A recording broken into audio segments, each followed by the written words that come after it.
This is The Round So Far, brought to you by Amy. I'm Josh Gabelich. This is Kate McCarthy. We are 6 games down in Anzac Appeal Round, and Kate, clearly the big story is in Canberra, where the Western Bulldogs have stunned GWS with a third quarter blitz to send a big statement to the rest of the competition. They certainly have. It was a big statement as well. That was them just going ahead at half-time and then 6 unanswered goals in the third term. It takes them now to 4-3. Getting ahead in the ledger, and the man that's just about to kick this one, James Harms, 4 goals, which is an equal career high, had 22 disposals and 9 score involvements as well. A very tidy performance from him, who played most of the game on the wing and pushed forward to kick goals. But the real story for me is they kicked 17 goals in this one, Josh, in a game where they didn't have Sam Darcy, and everyone was saying leading into this one, they're playing against the Giants, a team that most have in their top 4 at the moment, and they were able to do that without Sam Darcy. So that is a very impressive performance for me. Where does it leave the Western Bulldogs, Kate? Because Luke Beveridge has had to deal with so many challenges to start this year. It's a contract year. We know his future's up in the air. The Jamara Ugle-Hagan situation doesn't go away. Think about the spate of injuries he's had to deal with to start this year. Factor in Sam Darcy this week. They're 4-3. Can they go deep this year? I think they can, and I think the depth that they've been able to find in their team with those injuries and that hardship that they had to face early in the game, but also Luke Beveridge, I just want to have a look at some of the tweaks that he made in game. So this is early in the first term, and they do like to possess the ball, the Western Bulldogs. They love to chip mark if they can. Yes, a couple of those weren't probably on, and it invites the pressure from the Giants. So the changes that they made at quarter time, this is later in the game, but they moved Rory Lobb back into the forward line to give them a focal point. Obviously no Sam Darcy down there. Norton gets further up the ground at the moment. So they did this. They kicked it long to targets, which then really got out the back of that press defence from the Giants. And that was how they were able to kick 6 unanswered goals in the third term and really take this game away from the Giants. Now, Kate, for the second week in a row, Greater Western Sydney were punished at stoppage. They were punished at territory. Adam Kingsley's got a lot of dramas right now, and it's starting in the middle. Yeah, it certainly is. If we have a look at these numbers, obviously the game against Adelaide, I sort of thought that was a bit of an anomaly. It's not the Giants that we're used to seeing. It was poor conditions, and then we see a performance against the Bulldogs, which is even worse through the midfield. So negative 22 for clearances. They gave up 16 more inside 50s and 25 more points from stoppage, which as a team that prides themselves through that middle of the ground with the big players through there, even Toby Green spending a fair bit of time in there now, they are not good enough numbers really for the Giants. But one player that might be in a little bit of scrutiny or come under MRO scrutiny is Tom Green. And it was a hit here where Joel Frazier's head over the footy and Tom Green goes in. For me, Josh, I know the MRO doesn't really look at this too favourably, but for me, that's good technique from Tom Green. That's how you protect yourself in a contest like that. And Frazier's gone in, he's gone to ground, and he's in a really vulnerable position there. I know there's a duty of care now where we see players, if they have a head over the footy, you need to protect the head, but that's how you teach kids to protect themselves in ground balls from a young age, and we're essentially then punishing Tom Green for that if he faces MRO scrutiny. One to watch tomorrow, that's for sure, when Michael Christian grades that game. Now, Lachie Neale has 2 Brownlow medals at home, and he arrived back in Brisbane on Saturday night, I think with 3 Brownlow votes, Kate, because no one went near him at Marvel Stadium.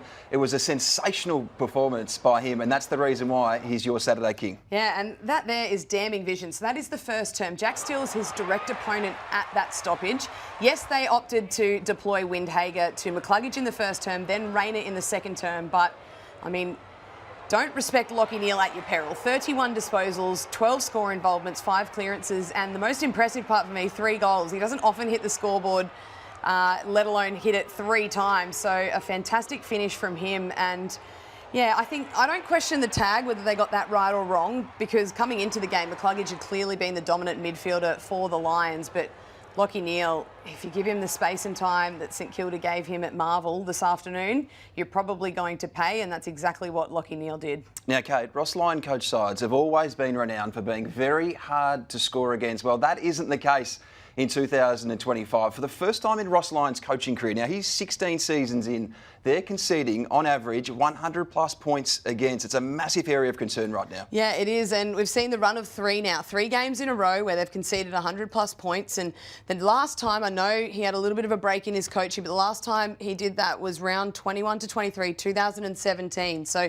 he is a coach that prides himself on that defensive structure. We know they've loosened that off a little bit this year to try and score a little bit more because of the dour defence we saw last year, but that is a real concern for Ross Lyon, and we saw it in the first round against the Adelaide Crows. Really poor defensively. They've rebounded, but for me, their gap between their best and their worst for the Saints would be the most frustrating if you're a Saints fan at the moment. Now, for the 3rd week in a row, Ross Lyon pulled the trigger early on a tactical sub. In gather round, it was Lance Collard. Last week, it was Liam Henry. On Saturday, it was Hugo Garcia, and it was early, 12-minute mark of the second quarter. Look at him there. Before I get your take on this, because it's very brutal for a 19-year-old to be pulled off the ground halfway through the second quarter, this is what Ross Lyon had to say post-game. Was it the contest stuff that made you pull the trigger on your sub so early in that second? No, well, Hugo was a part. Like, I don't know, how much do you guys know, like, about stay-ahead mids and swivelling and turning? Sometimes I just get to roll the ice stage, right? Sometimes you've got to stop talking about it, and sometimes you just go bang. I live in the world of action, right? So you'd sit there and go, why don't they pull the sub? I pulled the sub, tried to get something done.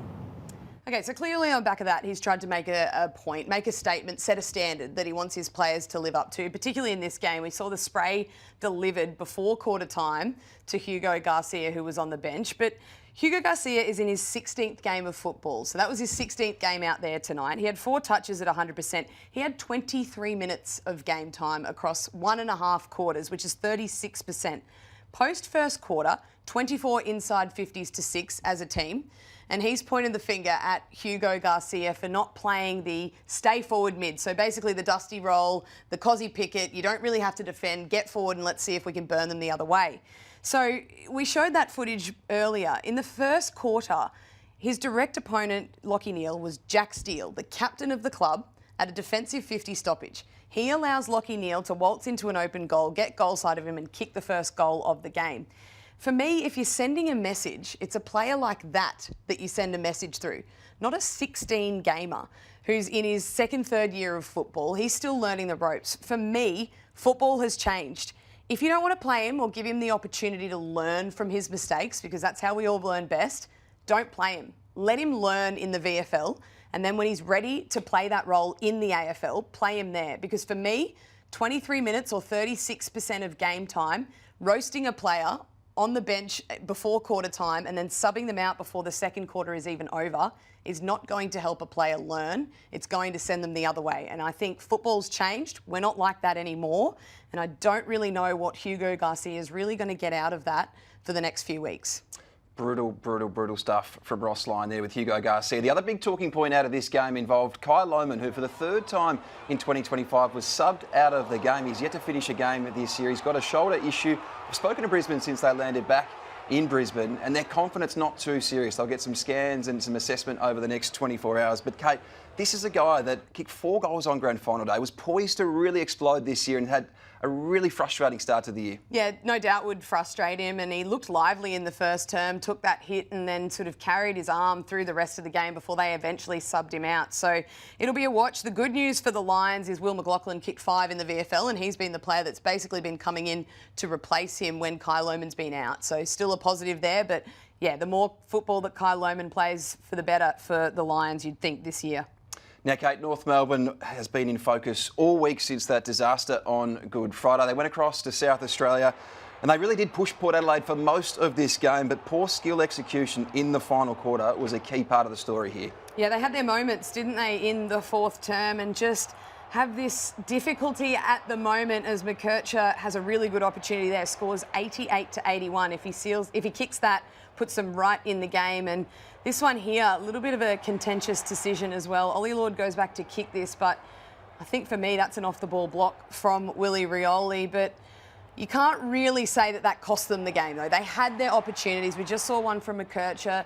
Nick Larkey, who is also a very accurate kick at goal, kicked 1 goal, 2. We'll see one of his misses as Wardlaw absolutely nailed that one from the pocket. But Larkey just didn't quite have the kicking boots on that we've been accustomed to seeing. So I think they're a young team at the moment. They're trying to find the ability to compete. They're yet to learn that finding of the ability to win. They'll learn that over time, but that's the one area that you sort of need to learn as a team. You need to learn from what you're doing wrong late in games. And unfortunately, after their first quarters at the moment, they haven't been in games long enough to be able to compete or learn to win. So far this year, and the most damning, the last 2 rounds, Carlton, they were minus 30 at quarter time, so down by 30 points, and Port Adelaide today down by 29 points at quarter time. And when you're a young side, the best way to send a message to your opposition is to come out and pressure them, put pressure on them, give them something that they're not expecting to feel early in the first term, not allowing them to kick 30 or 29 points against you. So overall this season, they're minus 126 in first quarters, and for a team that needs to be up and about and lively, that doesn't set you on the right foot for the rest of the game. Now, Kate, Jason Horne-Francis was the main attraction today at Adelaide Oval. We know the history. He was taken to pick 1 by North Melbourne. He returned to South Australia and joined Port Adelaide less than 12 months later. But today, he was in everything. He actually caused Ken Hinkley some problems. What does Ken need to do with him going forward? Well, I think the approach that they're taking here is pretty measured. Obviously, the 2 leaders of the club on field, Zack Butters and Connor Rozee, took him over to Dad for a chat, and they kept him there as long as he needed to be there for Ken to get his message across. And I think Horne-Francis said it really nicely after the game. He knows he's got areas to work on with this. The question will be, will opposition teams now go after him? We've seen it from him before. Obviously, Jai Simpkin, his former captain, knew exactly what buttons to push to get that reaction. They got the reaction they wanted. So it'll just be a little bit of a watch now. Does he learn from it? We've seen him do it time and time again, but you sort of thought this year was the turning point for him. But we'll see. Will teams go after him? Now, Josh Sinn was subbed out in the second quarter following this tackle, this chase-down tackle from Paul Curtis. Got me thinking, Kate, does he have anything to answer for when the MRO sits tomorrow? Well, Josh, you're the MRO expert here. I don't know. I think the outcome obviously has an effect. He was out with concussion, but what's your take on it? Oh, I think he gets off, but it's touch and go, this one, because his head is driven into the ground. But it was just a poorly executed tackle in the end. He had him gone. He had him absolutely cooked. Paul Curtis was a story today. 3 more goals. He's up to 18 for the year. He's just 2 off the Common Medal leaders on Saturday night. Equal with Nick Larkey as well, so Incredible. they've both kicked the same amount of goals for the season. He's got to be in the All-Australian discussion after round 7. He's been a real shining light at Arden Street. And I tell you what, Sam Powell-Pepper, well, he had an interesting day. He could have kicked a couple more goals, including this one. He'd love to have this one back. This is launching out Amy Clangers. Yeah, that's 101, take it back far enough. He kept it really low as well, but this one here, I think we saw Jeremy Cameron potentially kick behind of the year last week. Well, I think this one is point of the year for Zack Bailey. Shrugs off 2 and then kicks it through the behind post. He was off to celebrate. And then finally, beautiful lace-out pass from Kako. Obviously not. Off the side of his boot. He nearly missed his boot if you see the slow-mo.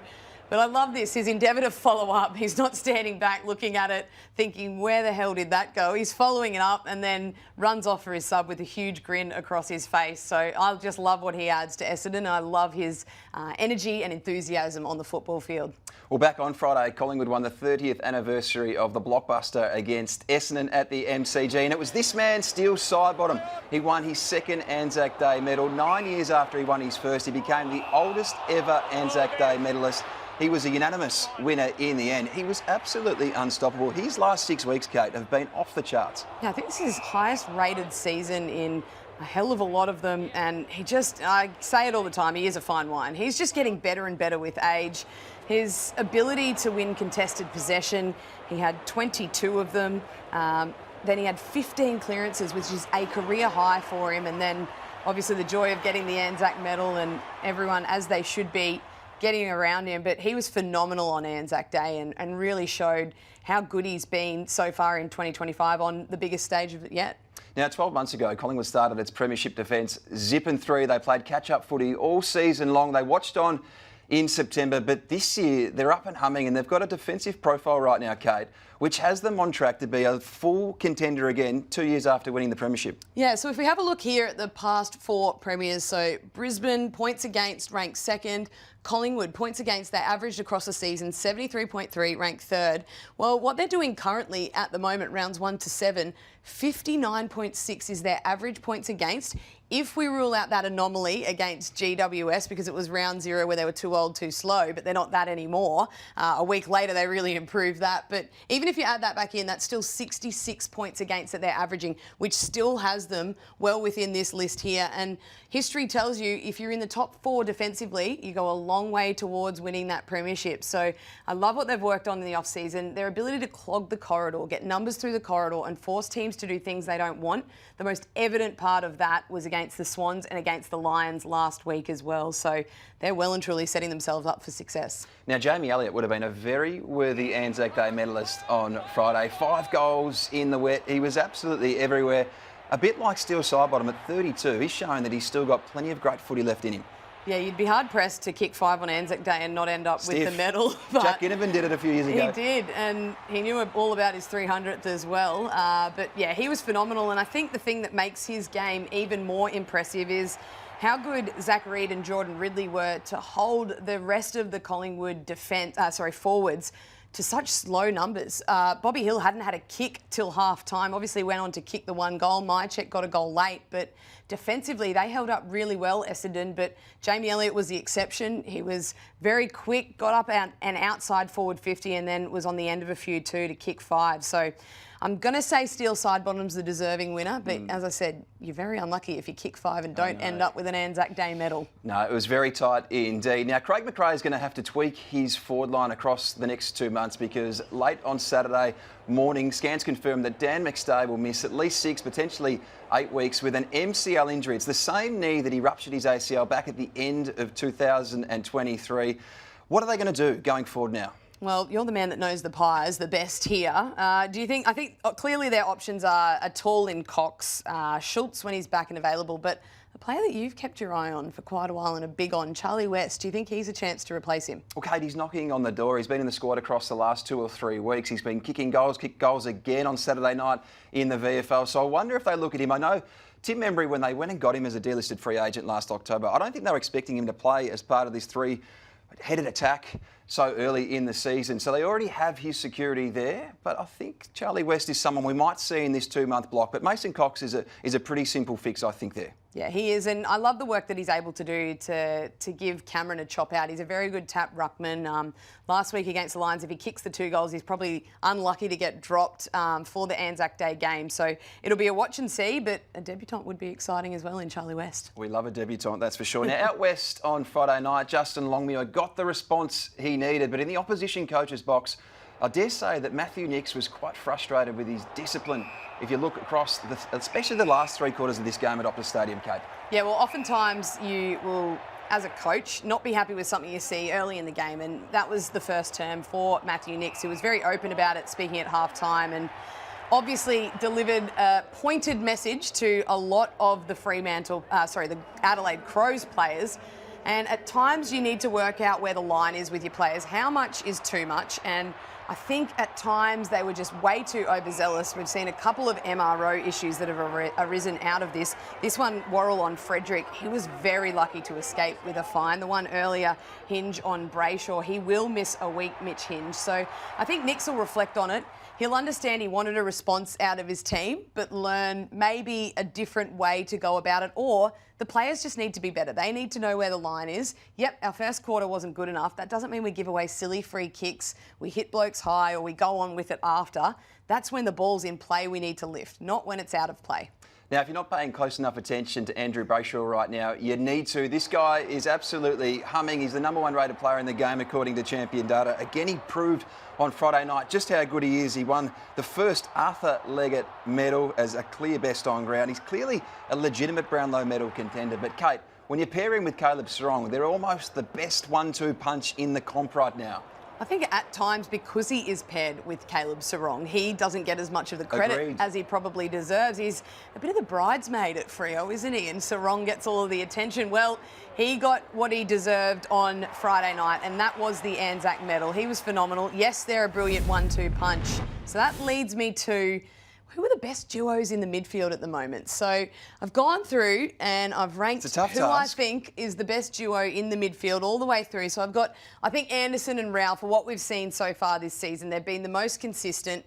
They've been phenomenal leading that team through the midfield. Then you've got Dacos and Sidebottom. How's the 10 on Nick Dacos as well, the Macedonian marvel, if you don't mind. But then I've got Sarong and Brachaw coming in at number 3, purely for their inconsistency. Yes, them as a duo have been good. The impact that they've sometimes had on games hasn't been as good as the first two. Then we've got Horne-Francis and Butters. Obviously, we've only seen Butters for a limited amount this year, but Horne-Francis has been fantastic through the midfield. And I've got Hugh McCluggage and Lachie Neale to round it out at number 5. I think Hugh McCluggage has taken his game to the next level this year, and we're seeing Lachie Neale be the beneficiary of it because he's getting the tag, Hugh McCluggage is, and Lachie Neale is able to run free like we saw this afternoon. And the final thing to come out of this game, though, is an injury to Riley Thilthorpe. Have you got an update with us with the finger injury that he sustained during the game? Yeah, I spoke to the Adelaide Crows late on Saturday, and they believe it's just a dislocation, no fracture at this point, but it did pierce the skin, so they'll get that assessed over the next 24 hours. A really ugly one. He did come back on quite bravely, of course. He's having such a great year, so we'll find out in the next 24 hours if he's going to miss any footy, if at all. Now, back on Thursday night, it was a tough watch in the Anzac Day Eve game at the MCG, but Melbourne won't care. They got the points, they got the job done, and it all came down to that crucial third quarter, Kate. I'll tell you what, no one will be replaying the first half of this, but Melbourne will absolutely be replaying the third term. They were phenomenal. They built this on the back of forward pressure. They got the ball inside their forward 50 and they kept it there. So they had plus 54 disposals, plus 21 tackles, but the part of the tackles that I want to look at is the forward 50 tackles. They had 12 forward 50 tackles in the third quarter alone. The AFL average for an entire game is 14. So they really ramped up the pressure. They locked the ball inside their forward half and they were able to kick 6 goals 3 to 1 goal 2 to really break that game open and keep it in their favour. Now, Max Gorm became a 7-time All-Australian last year, 7 in 9 years, but he started 2025, has questioned his status as the number 1 ruckman in the game. But how about his past fortnight? He's reminded us that he's just not only one of the best all-time ruckmen, but still one of the biggest stars in the game right now. Well, I would say the second half of his game against Fremantle last week was incredible. He really just worked all the way up, goal square to goal square, and he picked up exactly where he left off last week to take him to his second consecutive Frank Hughes medal. 25 disposals, 12 score involvements, 6 clearances. He was just everywhere. His ability to just put this club on his back in hard times, but then also when they're going well. He doesn't fade out of games. He puts his hand up and competes all the way through, and I think he was absolutely the deserving winner on Thursday night, and I think we're seeing the faith that he's shown in the club being repaid in him, and he's getting the best out of his football, and we've seen that in the last fortnight. It's a great point. They were desperate for leadership, and they've got that in the skipper across the past fortnight. Now, there isn't one moment out of the Anzac appeal round. There are multiple. Let's go through them because this is one of the great rounds of the home and away season, and it started back on Thursday night. Absolutely love these scenes. This was just spine-tingling pre-game. I know the main attraction is the Friday on Anzac Day, but I do every Thursday night, and that Thursday night service every year is phenomenal. It's pitch black, everyone gets the torches out on their phone, but all around the country over the weekend we've seen beautiful ceremonies, and I've said it before, I'll say it again, no one does anything better than the AFL, especially when they put their money into honouring the fallen, getting the message out there and educating as well. We do Anzac Day, we've seen through Indigenous round, and just the opportunity to educate through football, which I think is very, very important. It's a great point you make. 3 games to go in round 7. It starts tomorrow on the Gold Coast with the Swans heading to People First Stadium. Then the big one, Carlton v Geelong at the MCG. And round 7 finishes with Oscar Allen and the West Coast Eagles heading to face Hawthorn at Marvel Stadium. What stands out to you tomorrow? What are you looking for? I'm looking for Carlton to show us all whether they're genuine with their last 2 weeks. I know they've had 2 wins, 2 easy kills really. So what can they do against a team that's really flying at the moment and putting their hand up to say that they're a premiership side in the Geelong Cats, but also interested to see that if in their day off of recovery, Oscar Allen goes for a coffee with Sam Mitchell. That'll be a good one to watch for Monday, I reckon. Plenty of theatre, of course, tomorrow. I'm looking forward to Ollie Wiltshire, 22-year-old debutant out of Barwon Heads, the next Stephen Wells special, debuting at the MCG. But that's all we've got time for on the round so far. Brought to you by Amy. Thanks, Kate. Look forward to doing this again with you very soon. That's all we've got time for this week.